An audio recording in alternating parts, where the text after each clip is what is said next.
So Matt Reeves, the Batman. Now I was very much looking forward to Matt Reeves doing a Batman film. Matt Reeves, you might know, did the kind of like what do you want to call it, like the reboot of Planet of the Apes, and made some of the best Planet of the Apes films in the 2010s. Oh my goodness, those films were just amazing. So I thought, you know what? If he could take a silly concept like Planet of the Apes and make you actually care about it and be interested in what that film has to say, he could do that for Batman as well.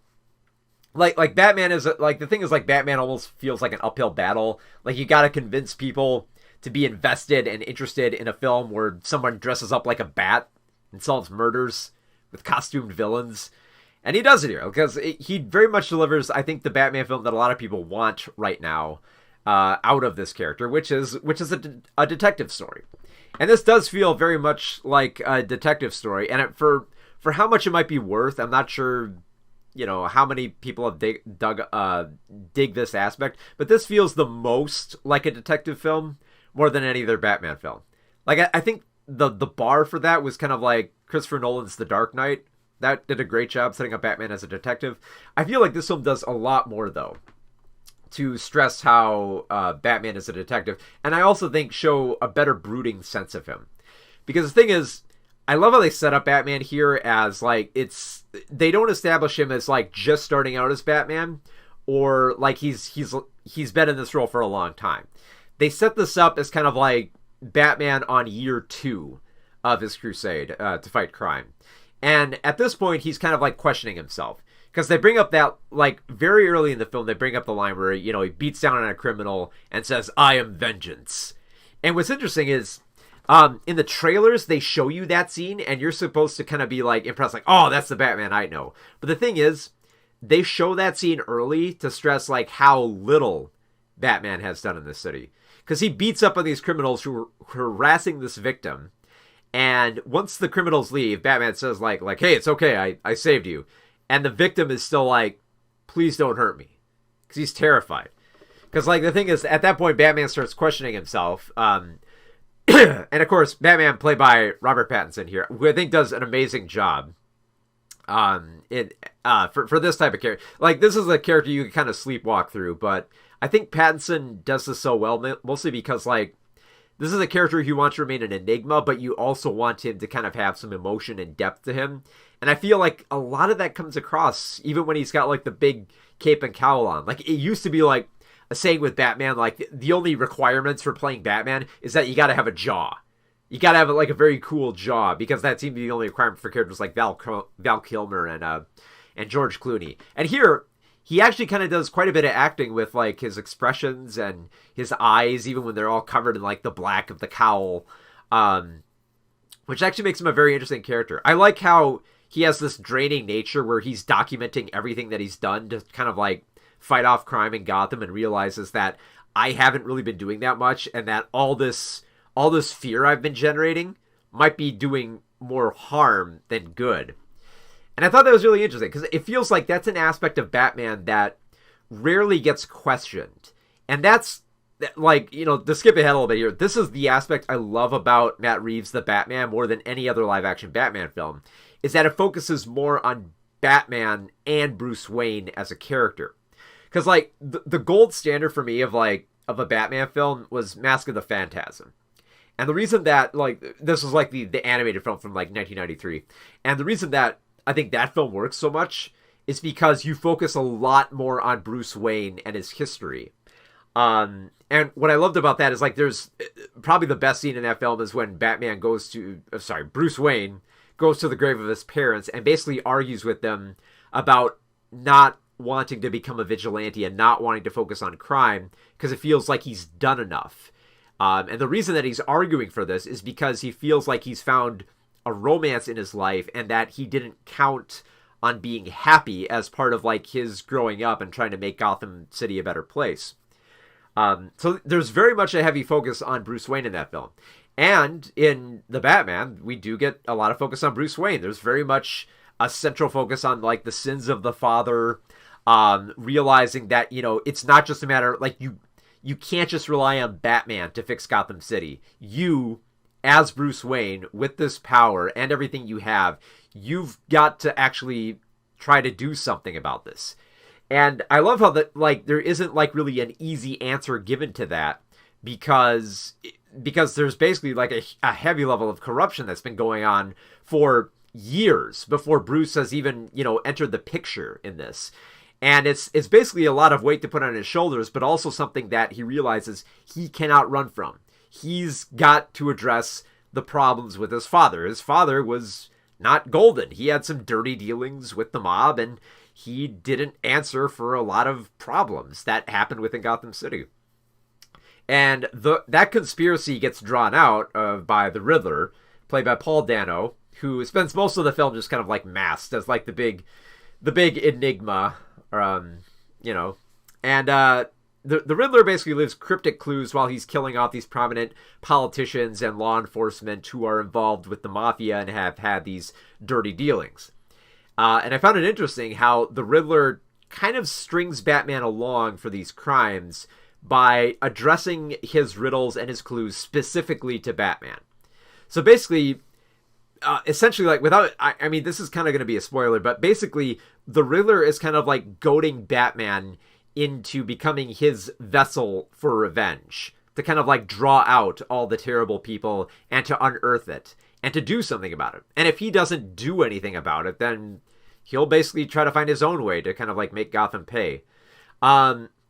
As much as I like that aspect, I kind of don't like how in the third act, it eventually boils down to the Riddler being too much of a bit of a simplistic villain. Because like his whole big deal is he's going to blow up like the dams like around Gotham and flood it. So basically, yes, he's gonna cause terrorism in Gotham, just like Bane in The Dark Knight Rises, just like Joker in The Dark Knight, just like Ra's al Ghul in Batman Begins. So the same thing that every Batman villain does. They all want to blow up bombs and blow up Gotham City.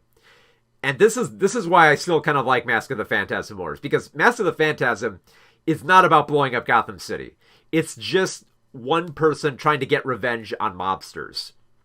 And it seemed like the Batman was going that route too, because it's great to have because Paul Dano's character of Edward Nashton, who he's called in the film, he's actually bound by revenge for like feeling that, Gotham City has wronged him and wanting to get revenge on the system that has corrupted it. And the thing is, like, it almost kind of like reflects The Dark Knight Rises, because like The Dark Knight Rises actually does bring into question the corrupt system of Gotham City and how like it has caused like this class divide that has basically crippled the city into like the horrible state that it's in. But then by the second act, it's just Bane with a bomb. So, okay, don't really question Gotham City at this point, because we got to stop the villain with the bombs. The good news is that I think, for as much as like they don't like explore the villain that much on that angle, like they do explore a little bit of the whole like, online dark web incel people who would gravitate towards this type of plot and staging against a corrupt system.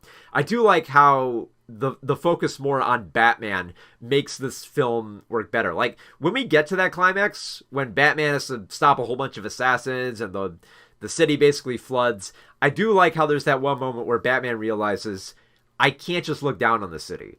I can't just keep punching people. Like, I've got to find something more to do. And he tries to do that in like in the ending scene where he's basically helping out people who are, who are trapped under rubble and who are caught up in the disaster, and trying to be a better influence. And it on one level it's kind of annoying, because like this has always kind of been like an aspect of Batman that felt unanswered, and here it's kind of answered. I mean, like, it seems like it's answered about as much as it could be, with how like Batman isn't doing enough. Like, this is called out a little bit by Catwoman, who's played by Zoe Kravitz, who does a great job kind of like basically calling out Batman on most of his crap. Basically realized, like, look, you have all this power and these people have all this power, and this is not something you're going to get around just because, like, there's a masked villain out there running around with the bomb. These are real issues that you have to address. And I also love the fact that Commissioner Lieutenant Gordon, played by Jeffrey Wright, also recognizes this issue and tries to work alongside Batman. Especially since he realizes, like, there's corruption within my system, and I might actually have to go outside the system to rely on Batman. It's not just like a matter of, like, it's not just a matter of that Gordon is one step behind Batman, the whole deal with, like, most cops and superhero films. It's a matter that Gordon needs Batman for issues that might be bigger than himself to resolve within this giant system of, like, of mafia and politician connections. It also doesn't help that, like, this is during an election time in Gotham, so tensions are really, really high here. Well, and of course, there's a lot of great roles here. The cast is all phenomenal. You have Andy Serkis playing Alfred. Does, for the little time that he's on screen, does a perfect job. I mean, it's Andy Serkis. He's stepping into the role of Alfred. He was made for this type of role. John Turturro does a good job playing Falcone, one of the big mafia bosses who kind of becomes more of the central villain for, like, most of the film, which is interesting. I like that they focus on him. But then, of course, we have to mention Colin Farrell as the Penguin, which, here's the thing, this role could have made or broken the film, and thankfully it doesn't. I like the fact that, for one, the makeup on Colin Farrell to kind of transform them into this squat, old, wrinkly nightclub owner of Oswald Cobblepot, it works. It works so well.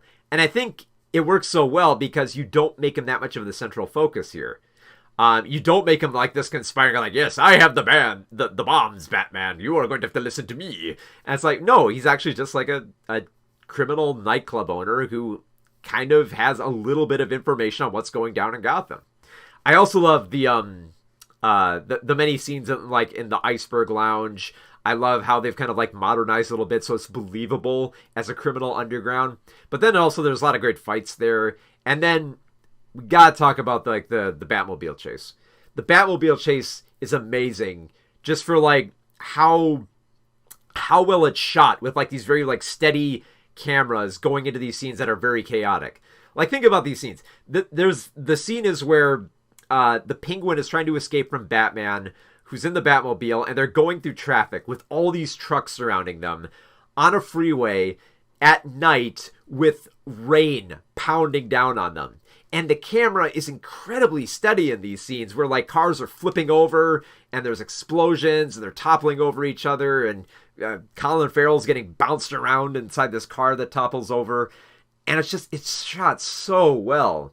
That's just, it's an amazing sequence. And after seeing so many action films where, like, where they're all just chaotic, and the camera's, like, shaking and throwing all around the place, and there's all these random shots that don't really connect, where you're not quite sure where you are in this scene.